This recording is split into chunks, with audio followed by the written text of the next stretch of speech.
Hello, my name is Cactus Cooks, and welcome back to the only YouTube cooking show you need to be watching. Now, in my last video, I said that we were going to be making a dessert.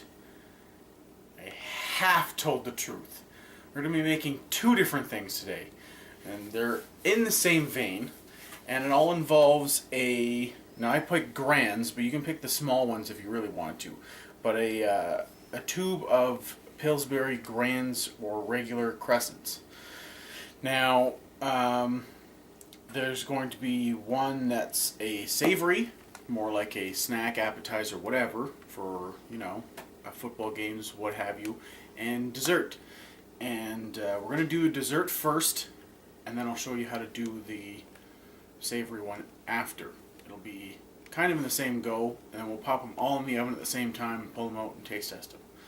So, let's take a look at what our ingredients are all together.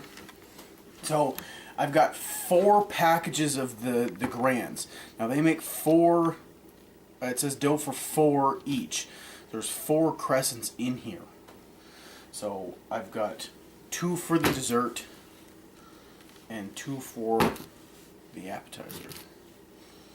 I've also got 1 Granny Smith apple. I've actually got 2 just in case, but 1 Granny Smith apple. It's nice and firm, so set that aside.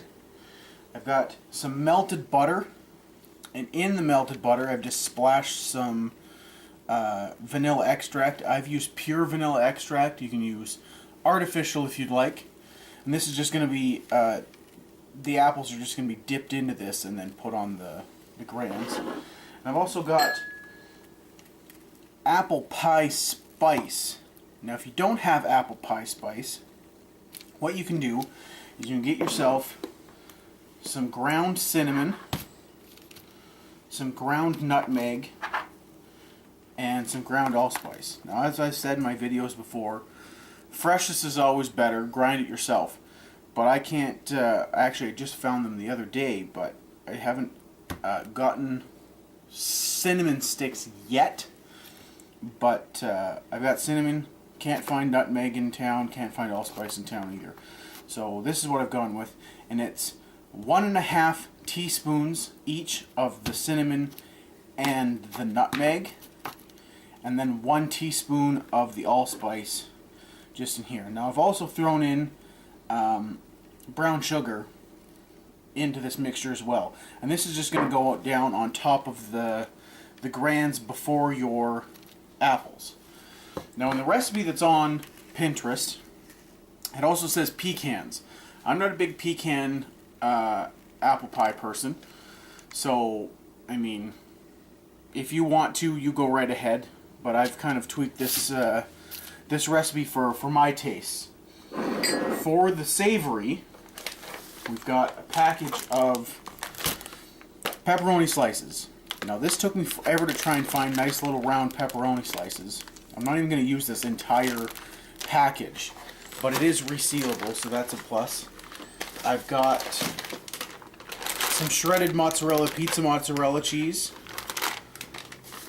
and some squeezable pizza squeeze sauce. So essentially what you're going to do is not include the sauce in your pizza ones, because that would make it too wet, I believe. So this is just for after putting a dish to dip your stuff into.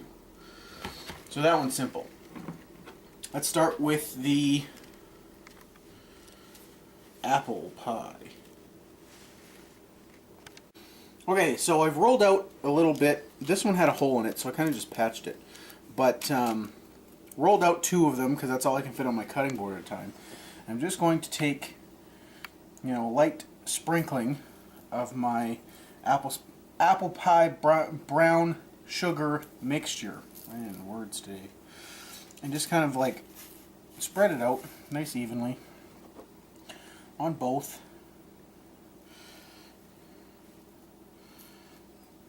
Just like so. And now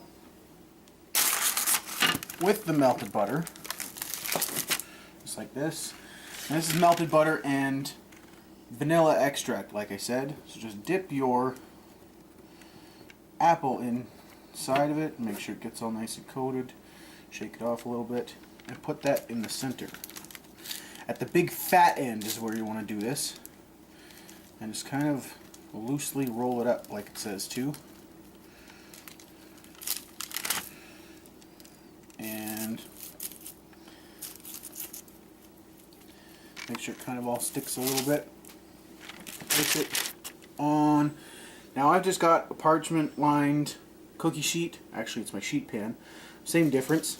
If it's a dark cookie sheet, it says do one thing, whatever, but I've just used some parchment lined. You can put it directly on there if you like to. I hate putting things directly on my cookie sheet. Now this is approximately 2 tablespoons of butter that I've just melted quickly in my microwave. Obviously not in an upturned glass that was filled with hot water, because that didn't work. So now these look amazingly terrible. We're just going to space them out a little evenly. Grab my other 2 here. Just do the same thing all over again. So apple pie mixture.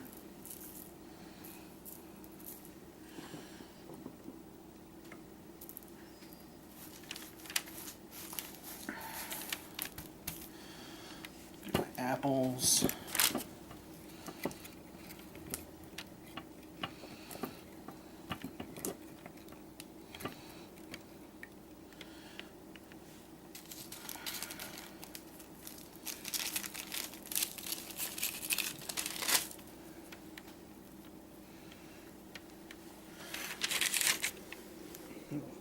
Space.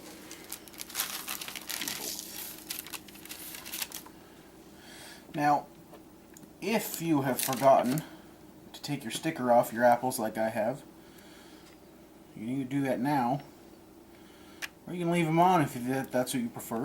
A little bit of extra fiber never hurt anybody. They are food safe if you do forget, so do not worry about it.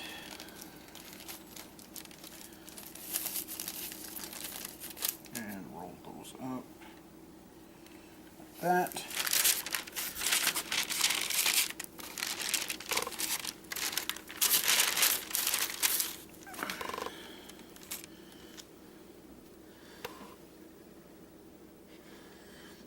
Well, I don't think I'm going to get all of them on there at the same time.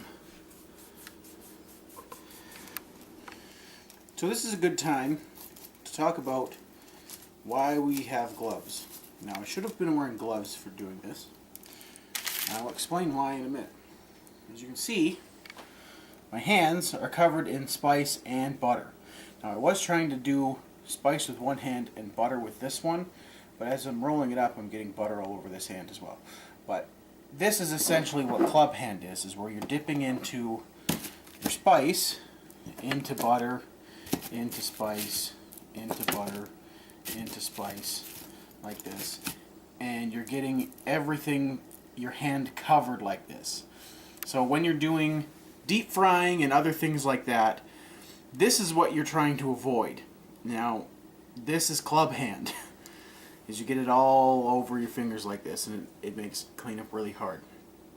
And obviously that's why I suggest to have the rubber gloves, but I mean, I didn't think it was going to be that bad. So, as it sits, I can only fit 8 on my sheet pan at a time. So we're going to bake these off, probably take about 15 minutes, and then we're going to come back and do the pizza. I'll show you the pizza while these ones are cooking, and then we'll just swap them, taste test these as the other ones are baking, and then taste test the other ones when they come out. Okay, so these are pizza roll-ups. Same kind of idea as the apple pie ones, but this time we're just going to lay down a nice little bed of cheese on each. Remember, this is the pizza mozzarella, so it should be nice and stringy. You don't want too terribly much, but you do want enough to make it nice and cheesy. And then take a couple slices of your pepperoni, Make sure you taste test for quality assurance. So a nice little layer of it, just at the beginning of it, the fat end of your croissant, as always. So just like this. There.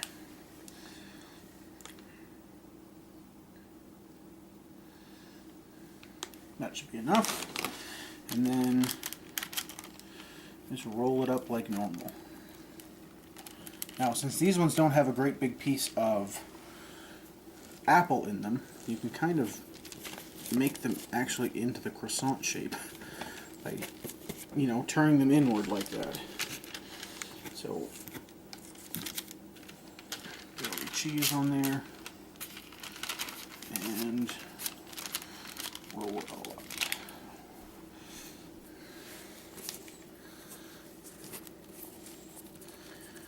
Now, I may have mentioned it, I don't remember if I have.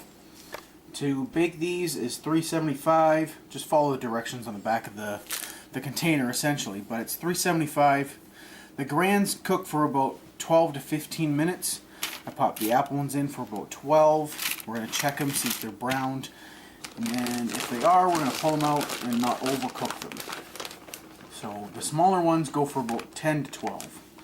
So if you're using the small ones, that's what you're going to go for. Get some of this cheese over here.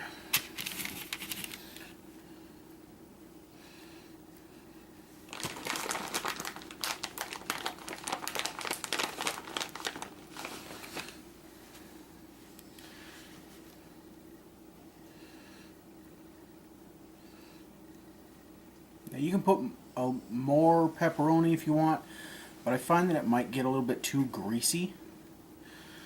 And you don't want that because then your croissants will just be soggy, and it's not a very good thing to have greasy, soggy croissants.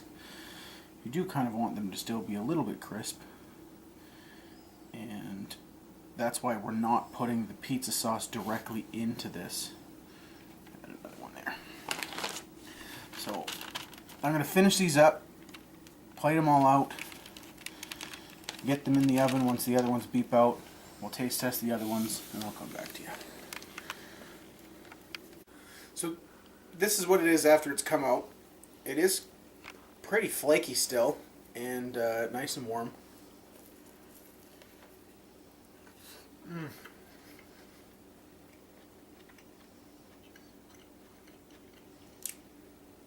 It's a little bit doughy near the ends, but once you get in the middle where the apple is,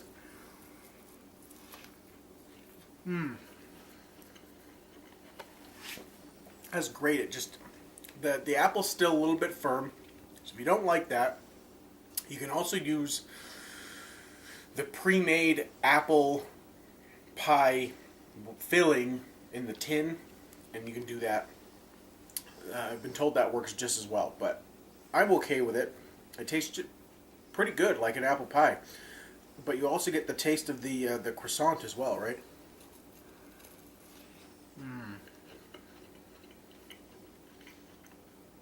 It's very cinnamony and hot, so this one is a pass from me. It would also go great with some vanilla ice cream. Just a little daub of vanilla ice cream on top would be excellent too. So these are the pizza ones. They turned out a little bit more brown than the other ones coming out of the oven, but I left them in the same time. And I've got my pizza sauce right here, so just dip them in. And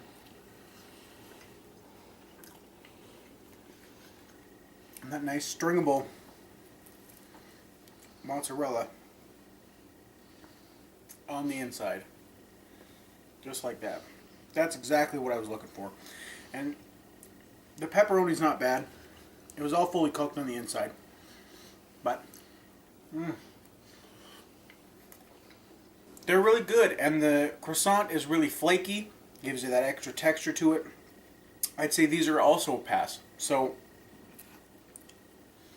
stick them in your kids' lunch. do whatever. Have them for appetizers, dessert, whatever. Make them for parties, make them for whatever. These are excellent for anything, finger foods, whatever. If you just want an easy night with the kids, make these up with kids. It'd be a blast. Have them make them themselves, obviously. You can monitor them, put them in the oven yourself, so they don't have to do that. But I mean, it's great. It's simple. You can't really go wrong with making them with them. They can't really screw them up. But that's it for me for this week. Remember to like, comment, share, and subscribe, and we'll see you next time.